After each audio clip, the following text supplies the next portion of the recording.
যারা বড় বড় ফতোয়া দেয়, এই সমাজে যারা ওমরের শরিয়াত বাস্তবায়নের জন্য উঠে পড়ে লেগেছে, তারা যে কোটি কোটি টাকা তাদের ব্যাংকে জমানো আছে, এই ব্যাংকে জমানো টাকার কত পার্সেন্ট কোরআন অনুযায়ী কত পার্সেন্ট সৎকা করতে হবে, এটা কি তারা জানে? এটা কি তারা বলে না। আসুন এই সম্পর্কে আমরা জানি যে এই জমাকৃত টাকার যারা দান করে না তারা কি, আর যারা টাকা জমায় তারা কি।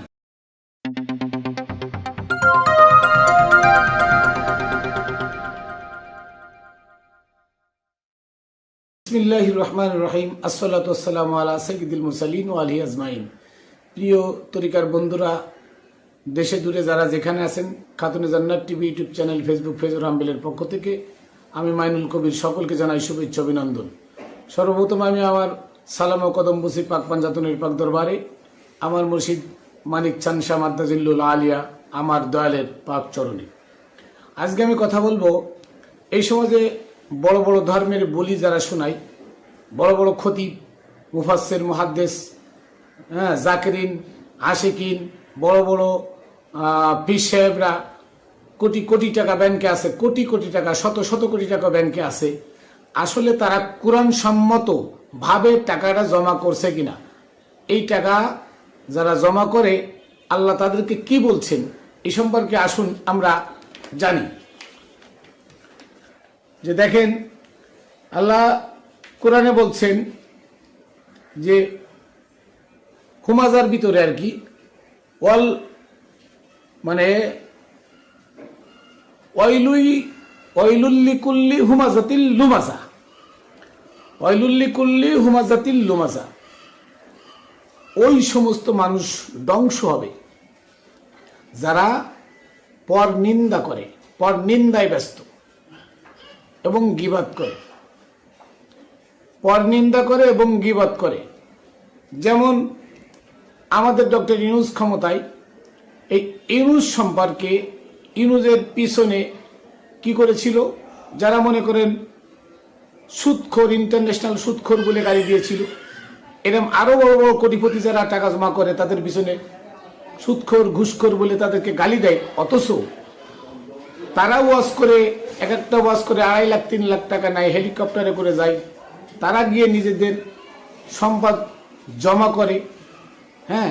আর আল্লাহ এখানে বলতেছেন যে শুধু গীবাতকারী ধ্বংস হবে না, আরো ধ্বংস হবে আল্লাযী জামাআ মালাউ ওয়া আদ্দাদা, যারা মাল গুনে গুনে জমা করে রাখে, মজুদ করে রাখে, যারা মাল গুনে গুনে মজুদ করে রাখে, মানে আল্লাযী জামাআ মালাউ ওয়া আদ্দাদা, যারা গুনে গুনে মাল জমা করে রাখে তারা ধ্বংস হবে। এবার বলছে যে ইয়াহসাবু আন্না মালাহু আখলাদা, আর তারা এই মাল জমা করে তাদের ধারণা হচ্ছে যে এই মাল দ্বারা আমরা চিরঞ্জীবী হয়ে যাব, কখনো অভাব কষ্টের মধ্যে পড়বো না, আমরা জান্নাতের মধ্যে থাকবো, এসির মধ্যে থাকবো, সুখ শান্তির মধ্যে থাকবো, আমরা চিরঞ্জীব হয়ে থাকবো। তাই বলতেছি ইয়াহসাবু, তারা ধারণা করে, ইয়াহসাবু আন্না মালাহু, তাদের এই মাল দ্বারা তারা কি হবে, আখলাদা, চিরঞ্জীব হবে, মানে চিরদিন জীবিত থাকবে। কাল্লা লাইম বাজান্না ফিল হুতামা, কখনো নয়, তারা হুতামার ভিতরে নিক্ষিপ্ত হবে, জ্বলন্ত প্রজ্বলিত অগ্নিকুণ্ডের মধ্যে নিক্ষিপ্ত হবে। তারা কি প্রজ্বলিত অগ্নিকুণ্ডের মধ্যে নিক্ষিপ্ত হবে। অমাদ্রাকা মাল হুতামা, আর এই হুতামা সম্পর্কে আবার বলছে অমাদ্রাকা মাল হুতামা, হুতামা কি, এ হুতামা কি? এই হুতামা হচ্ছে প্রজ্বলিত একটি অগ্নিকুণ্ড। কি বলছে, নারুল্লাহিল মুকদা, যেটা আল্লাহ, যে আগুনটাকে আল্লাহ প্রজ্বলিত করে রাখছে, মানে যে আগুনটাকে আল্লাহ প্রজ্বলিত করে রাখছে, এটার নাম হুতামা। তাহলে এখন এইটুকানি কথা বলি, কারণ কথা তো সময়ে পাওয়া যায় না। আল্লাহ বলতেছেন ওই সমস্ত মানুষ ধ্বংস হবে যারা অন্যের গীবাত গায়, ফর নিন্দা করে। এই কিছুদিন আগে দেখছেন তাফসিরুল কোরআন মাহফিলের মধ্যে আমার নবীর নামে নিন্দা করেছিল মিজানুর রহমান আজহারি। কি বলছে, নবী কাউবয়, নবী সিক্স প্যাক ছিল না। আবার এক গ্রুপ বলছে নবী এতটা গরিব ছিল যে 70 তালি কাপড় গায়ে দিয়ে ইহুদের কুয়ায় পানি উঠাতে গিয়ে বালতি ছিঁড়ে পড়ে গেছে, ইহুদি এসে থাপ্পড় মারছে, নাউজুবিল্লাহ, এগুলো পরনিন্দা, এগুলো সম্পূর্ণ মিথ্যা কথা। আবার মা খাদিজাতুল কুবরাকে নিয়ে বলছে, মা খাদিজাতুল কুবরা ইনটেক ছিল না, 2 তালাক প্রাপ্ত ছিল, বুড়ি ছিল, একগাতা ছেলে মেয়ে জন্ম দিয়ে নবীর কাছে আসছে। তাহলে একগাতা ছেলে মেয়ে জন্ম দিয়ে যদি নবীর কাছে এসে থাকে, তাহলে আগের ছেলে মেয়েগুলোর নাম বলেন, আগের 2 যে স্বামী, সে 2 স্বামীর নাম বলেন, স্বামীর নাম কি ছিল? আদম আলাইহিস সালাম কোথায় কোথায় কান্না করে বেড়াইছে, ঘুরে বেড়াইছে, হ্যাঁ, আল্লাহর কাছে ক্ষমা চাইছে, তার এই চোখের পানি ফোল্টে ফোল্টে নাক মুখ সব হয়েছে, ফুকা হয়ে গেছিল। এ খবরও আপনার কাছে আছে, এই ইতিহাসও আছে। 350 বছর কানছে, ক্যালেন্ডার ছিল না, সেই হিসাবও আপনার রাখেন। তাহলে মা খাদিজাতুল কুবরা তো সেদিনের কথা, ঈসা আলাইহিস সালামের ওফাতের 800 বছর পরের কথা। তাই সেদিনকার কথা, 500 বছর পরের কথা, তাই সেদিনকার কথা, এটা কি আপনাদের মনে থাকবে না? এটা কি ইতিহাস দেখাবেন না? মা খাদিজাতুল কুবরার কার কার সাথে বিয়ে হয়েছিল দেখান, পারেন নাই। তাহলে মা খাদিজাতুল কুবরার নামে আপনারা কি করেছেন? নিন্দা করেছেন, গীবাত করেছেন। এর জন্য আপনারা ধ্বংস হবেন। এমন জাতীয় গীবাত যারা করে, নিন্দা যারা করে। এরপরে আসেন যে আল্লাযী জামা মালা ওয়া'আদ্দাদা, যারা মাল সম্পদ, মাল মানে কি? সম্পদকে গুনে গুনে হিসাব করে ব্যাংকে রাখে, কিন্তু ইরাই ধর্মের বাণী অন্যকে শোনায়। কাকে? যার কাছে, ওর কাছে আছে 1 কোটি, যার কাছে 100 কোটি আছে, তারে যায় শোনাই। আপনি দুনিয়ার মধ্যে যদি সুন্দর টাইলস দিয়ে এসি লাগায়, হ্যাঁ, মনোপুত করে একটা মসজিদ বানাইতে পারেন, তাহলে কিয়ামতের দিন আল্লাহ তাআলা জান্নাতে আপনার জন্য এরকম বিশাল একটা ঘর বানাবি। এই তার কাছ থেকে মাদ্রাসা মসজিদের নাম নিয়ে মসজিদ বানানোর কথা কই, মাদ্রাসা একটা বানায় ফেলায়, সাথে বানায় ফেলায়, সেখানে ইমামতি করে করে গুনে গুনে প্রতি মাসে 30-40 হাজার টাকা গুনে গুনে জমা করতেছে। এই কুরবানির সময় চামড়া বেচা টাকা মাদ্রাসার নামে আইনে গুনে গুনে নিয়ে জমা করতেছে। আচ্ছা, তারা কি কোরআন মানে? আল্লাহ তাআলা বলতেছেন যে ওয়াইলুল লিকুল্লি হুমাজাতিল লুমাজা। এরপরে আবার থাইমে গেছে, থাইমে যে আল্লাহ বলতেছে আল্লাযী জামা মালা ওয়া'আদ্দাদা, মানে ওয়াইলুল লিকুল্লি আল্লাযী জামা মালা ওয়া'আদ্দাদা। ওই সমস্ত মানুষও ধ্বংস হবে যারা তাদের সম্পদকে গুনে গুনে জমা করেছিল। এখন এই মোল্লা মুন্সি মামুনুল্লাহকে যখন ইসে ধরছিল, যখন শেখ হাসিনা ধরছিল, তখন তার অ্যাকাউন্টে শুনেছি 26 কোটি টাকা অ্যাকাউন্ট জব্দ করেছিল। 26 কোটি টাকা তার অ্যাকাউন্টে ছিল। মিজানুর রহমান আজহারি তার অ্যাকাউন্টে যে টাকা জমা করছে, আরো 30 বছর বসে খাইলে ফুরাবে না। আহমদুল্লাহ মাদানী তার অ্যাকাউন্টে 200-300 কোটি টাকা আছে, আরো 50 বছর খাইলেও ফুরাবে না। কিন্তু তারা যে ধর্মের বাণী শোনায়, এ দোয়া পড়লেই হবে, এ দোয়া পড়লেই হবে, তারা কি এই কোরআনের একটা পড়ে না? তারা কি কোরআনের একটা পড়ে না? আল্লাযী জামা মালা ওয়া'আদ্দাদা ওয়াইলুকুল্লি হুমাজাতিল লুমাজা, আল্লাযী জামা মালা ওয়া'আদ্দাদা। ওই সমস্ত মানুষ ধ্বংস হবে যারা তাদের সম্পদকে গুনে গুনে জমা করে।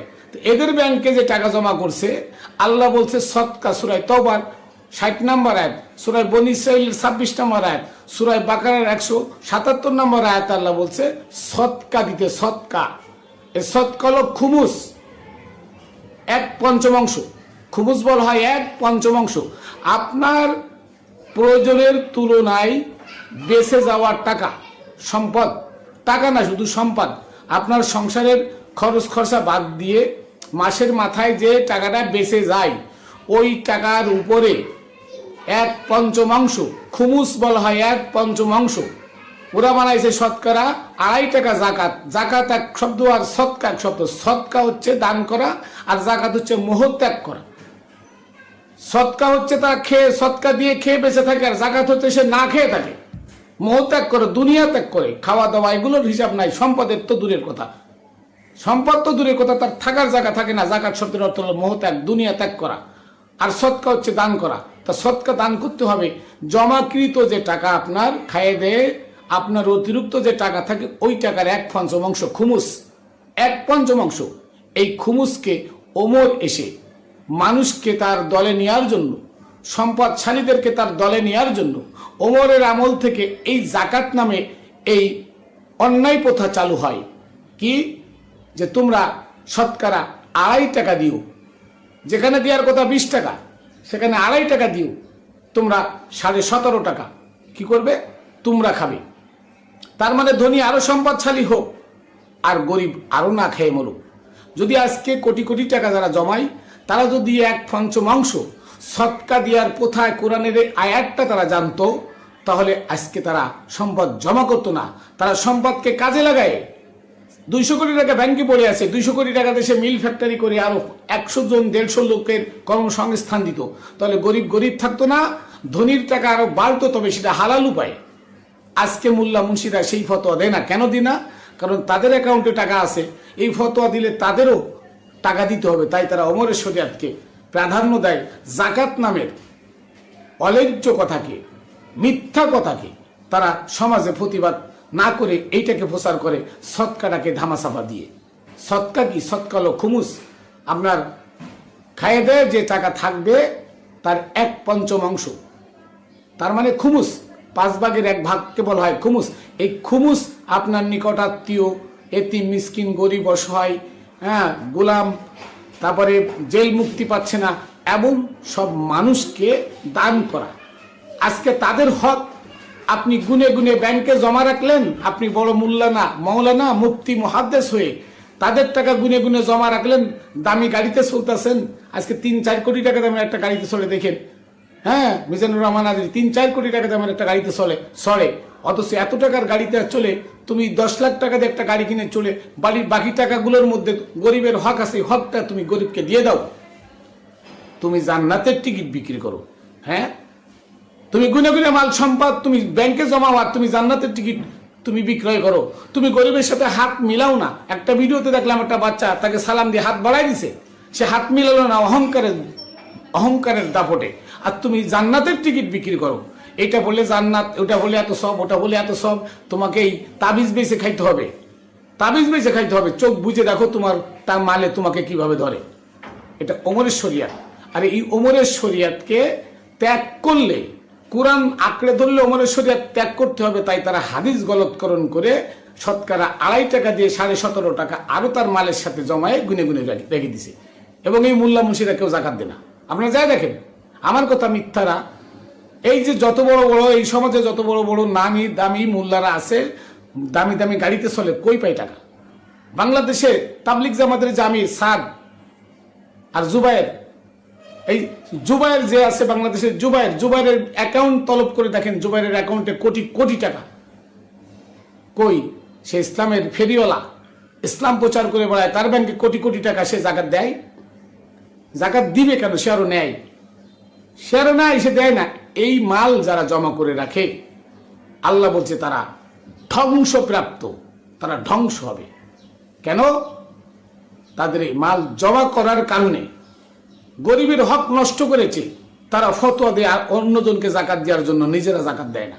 আপনি খবর নিয়ে দেখেন, এরা কেউ জাকাত দেয় না, বরং সেই কুরবানির সময় আরো কোটি কোটি টাকা তাদের অ্যাকাউন্টে মার্সার নামে সামলা কালেকশন করে সেই সামলা বেচে টাকা মার্সার নামে ঢুকাইতেছে, আরো কোটি কোটি টাকা ঢুকতেছে তাদের অ্যাকাউন্টে, এতিমখানার নামে নিজে খাইতেছে। তাহলে তারা জাকাত দেয় না, জাকাত খায়। নবী বলেছেন আলিয়াদুল উলা খয়রুম মিনাদিস সুফলা, উঁচা হাত নিচে হাত থেকে উত্তম। মোল্লা, এই মোল্লা শোনায় শরিয়াতের বাণী, এই মোল্লা কোরআন বাদ দিয়ে হাদিসের বাণী শোনায়। কারণ কোরআনের বাণী শোনাতে হলে মোল্লা যে হেলিকপ্টারে গিয়ে ওয়াজ করলো বিনা খরচায়, বিনা চেষ্টায়, বিনা কষ্টে একটু ইসলাম প্রচার করে 2 লক্ষ টাকা নিয়ে আসলো, ওই 2 লক্ষ টাকার ভিতরে গরিবের হক আছে 40,000 টাকা। এই 40,000 টাকা গরিবকে দেয়? এই মুফতি আজম বর্তমান কিরে আব্বাস আলী ইনায়তুল আব্বাসী মুফতি আজম, সে নিজেকে মুফতি আজম দাবি করে, আমি সবচেয়ে বড় মুফতি, গ্র্যান্ড মুফতি। তো উনি গ্র্যান্ড মুফতি, উনি হেলিকপ্টারে ওয়াজ করতে যায়। তো উনি যে যায় 2 লাখ টাকা নেয়, এই 2 লাখ টাকার মধ্যে মুফতি সাহেব কি জানে না যে 2 লাখ টাকার মধ্যে খুমুস সৎকা? খুমুস মানে কি? সৎকা। 2 লাখ টাকার মধ্যে গরিবের হক আছে 20-40,000 টাকা। উনি কি দেয়? দেয় না। তাহলে উনার এই ফতোয়া, উনার এই কোরআন বাদ দিয়ে হাদিস, ইজমা, কিয়াস, ফিকহ, উসুলের গ্র্যান্ড মুফতি হয়ে লাভ কি? তুমি তো কোরআনই মানো না। আর তুমি বলো কোরআন মানলে সে পথভ্রষ্ট হয়ে যাবে, কারণ হাদিস ছাড়া কোরআনের ব্যাখ্যা হয় না। নাউজুবিল্লাহ। তোমরা হাদিসই গিলে খাবা, কারণ হাদিসের মধ্যে ওমর ধনীকে আরো ধনী বানাই দেওয়ার জন্য নবীর শরিয়াতকে, নবীর হুকুমকে, কোরআনের হুকুমকে লাথি মেরে ফেলে দিয়ে ওমরের শরিয়াত বাস্তবায়ন করে গেছে। শতকরা 2.5 টাকা তুমি দিবা, সেখানে শতকরা 20 টাকা দেওয়ার কথা, সেখানে 2.5 টাকা দিয়ে 17.5 টাকা বাসায় দিয়ে ওই ধনীদেরকে ওমরের দলে নিয়ে ওমর আজকে কি করে গেছে? গরিবের পেটে লাথি মেরে গেছে। গরিবকে গরিব বানায় তার অধীনস্থ করে রাখছে, আর ধনীকে আরো কোটিপতি বানানোর সহযোগিতা করছে। আজকে ওমরের শরিয়াত, এজমা কিয়াস ফিকহ উসুল, এই মুফতিরা, এই মুফাসসিররা, এরা কি করছে? মুহাদ্দিসরা আজকে কোরআনের হুকুমকে ফদলিত করে ওমরের শরিয়াতকে বাস্তবায়ন করতে উঠে পড়ে লেগেছে। আর পশ্চিমারা টাকা দেয় যে মুহাম্মাদি শরিয়াত যেন আর বাস্তবায়িত না হয়, তোমরা যত টাকা লাগে নাও, কিন্তু মুহাম্মদ শরিয়াতকে ধ্বংস করে দাও। তাই আজকে 270-80টা মাজার ভেঙেছে। যারা ইউনূসের বিরুদ্ধে ফতোয়া দিছে, সে সুদখোর, ঘুষখোর, তারা গীবাত নিন্দা করে নাই। আজকে ইউনূসের সামনে যে বলে তুমি আমাদের ইমাম, এরা ধ্বংস হবে। এরা কি ধ্বংস হবে? এই মিথ্যাবাদীরা ধ্বংস হবে। তাই আসুন কোরআনকে আমরা আঁকড়ে ধরি, কোরআনের সত্য কথা বলি। ইসলাম সার্বজনীন। ইসলাম কি সার্বজনীন? হিন্দু, বৌদ্ধ, মুসলমান, খ্রিস্টান, আজকে জাকাতের টাকা মুসলমানরা পাই, অথচ হিন্দু মানুষ না খায় মনে তাদেরকে দেওয়া যায় না, ফতোয়া বানাইছে তাদেরকে দেওয়া যাবে না। ইসলাম সার্বজনীন। তোমার হকে, তোমার টাকার উপরে, তোমার আশেপাশে বাড়ি হিন্দু, বৌদ্ধ, খ্রিস্টান আছে অসহায়, তারা তোমার টাকার পরে হক আছে তাদের, তুমি শতকরা তাদেরকে 20 টাকা দিবে। যদি তোমার 100 টাকা বাইসে যায়, খায় করছে, ওর থেকে 20 টাকা তাদেরকে দান করবে। এটার নাম ইসলাম, এটার নাম শান্তি, এটার নাম মুহাম্মদ ইসলাম। এটা সুফিজমরা বিশ্বাস করে, তাই এদের চোখের কাটা আজকে সুফিরা। আসুন আমরা সত্যকে আঁকড়ে ধরি। আর এই সত্য পাইতে হলে একটা গাইডলাইন আছে কোরআন, এই কোরআনকে আমরা আঁকড়ে ধরি, কোরআন থেকে আমরা সত্যটা পাবো। আর কোরআন আঁকড়ে ধরলে সুফিজমের পথ কোনটা আর এজিদের পথ কোনটা এখানেই দিয়ে আছে। তাই ওরা এজিদের পথে চলে, সুফিজমের পথ যেন কেউ না পায়, তাই কোরআনের কাছে যাইতে নিষেধ করে। আহমদুল্লাহ বলছে কোরআন তো একটা ভাইকারিদারের কথাবার্তা। মুজাফফর বিন মুহাসিন বলছে কোরআন এতটা জাল যে হাদিসের সেও জাল। নাউজুবিল্লাহ। কোরআনে নাকি কিছু নাই, কোরআন মানে থাকলে সব দুষ্ট হয়ে যাবে। তার মানে কোরআন মানলে ওই যে ওয়াইলুল্লি কুল্লি হুমাজাতিল লুমাজা আল্লাযী জামা আমাল ওয়া আদ্দাদা, তোমরা যে 3 কোটি টাকা দামের গাড়িতে চড়ো আর 300 কোটি টাকা ব্যাংকে রাখছো, এর যে খুমুজ দিতে হয় কোরআন মানলে, তোমরা যে মাল জমা করে রাখছো, এর ফতোয়ায় তো তোমরা কাফের হয়ে যাও, তোমরা জাহান্নামে হয়ে যাও। কাজেই কোরআন তোমরা মানতে রাজি না। আর কোরআন না মানার কারণে আজকে যুগে যুগে এই যে অধঃপতন মানুষের কেন হয়েছে? শুধু কোরআনকে না মানার কারণে। আজকে এরা সমাজে মাথা ছাড়া দিয়ে উঠে গেছে। সত্য আমরা প্রচার করি, সত্যটা আমরা কোরআন থেকে দলিল দিয়ে বলি, এরপরও তারা মানে না। এরা হবে ধ্বংস, জেনে রাখুন, এরাই ধ্বংস হবে, এরাই অত্যাচারী, এরাই সমাজকে ওমরের শরিয়াত বাস্তবায়ন করতেছে কোরআনকে হিমাগারে রেখে। যাই হোক, আমি আমার কথা এখানে শেষ করছি। নবী সার্বজনীন, নবী সকলের নবী। আপনার মালের পরে হিন্দু, বৌদ্ধ, মুসলমান, খ্রিস্টান সকলের হক আছে। অতএব কোরআন সম্মত শতকরা 20 টাকা, লাখে 20,000, কোটিতে 20 লাখ কে পাবে? গরিব, দুঃখী, অসহায় 6 জন মানুষ আপনার এই টাকার পরে হক আছে, তাদেরকে দিন। অন্যথায় আপনি চলে যাবেন যে কোনো সময়, আপনার এই মাল আপনার পাপের কারণ হয়ে দাঁড়াবে, জাহান্নামের কারণ হয়ে দাঁড়াবে, হুতামা, জ্বলন্ত অগ্নিকুণ্ড হয়ে দাঁড়াবে আপনার এই মাল। তো আমি আমার শেষ সালামও কদমকুচি পাক পঞ্চাতনের পাক দরবারে, আমার মুর্শিদ হয়তো মানিক খান শাহ মাদ্দাজিল্লাহুল আলিয়ার দরবারে, এবং সকলকে Khatune Jannat TV YouTube channel, Facebook page ও রামবেলের পক্ষ থেকে শুভেচ্ছা অভিনন্দন জানিয়ে এখানে শেষ করছি আমি মাইনুল কবির। আবারও দেখা হবে। আর ভিডিওটা সবাই শেয়ার করে দিবেন, ভিডিওটা সবাই ডাউনলোড করে আপনারা আপনাদের পেজে ছাড়েন, অনুমতি দিয়ে দিলাম। এখানে কোনো প্রকার সমস্যা নাই, কারণ আমি প্রচার করতে এসেছি, আমি প্রসার করতে এসেছি, সত্য বলতে এসেছি। সত্য মানুষের দ্বার প্রান্তে পৌঁছে দেওয়ার দায়িত্ব আমার। জেল, জুলুম, জরিমানা যা হয় আমার হবে। আপনারা সত্য প্রচার করেন, সবাইই সত্য প্রচারের দায়িত্ব আছে। তা'মুরুনা বিল মারুফ ওয়া তানহাউনা আনিল মুনকার। সত্যকে তোমরা কি করো? সৎ কাজের আদেশ দাও, মানে সত্যকে মানুষের কাছে পৌঁছায় দাও। অসৎ কাজ থেকে মানুষকে বিরত রাখার চেষ্টা করো। আমি সেই কথা বলে যাচ্ছি, সহযোগিতা আপনারা করবেন মানুষের কাছে এই সত্যটা পৌঁছে দেওয়ার জন্য। তো আমি এখানে শেষ করছি। জয় গুরু। আবার দেখা হবে অন্য ভিডিওতে।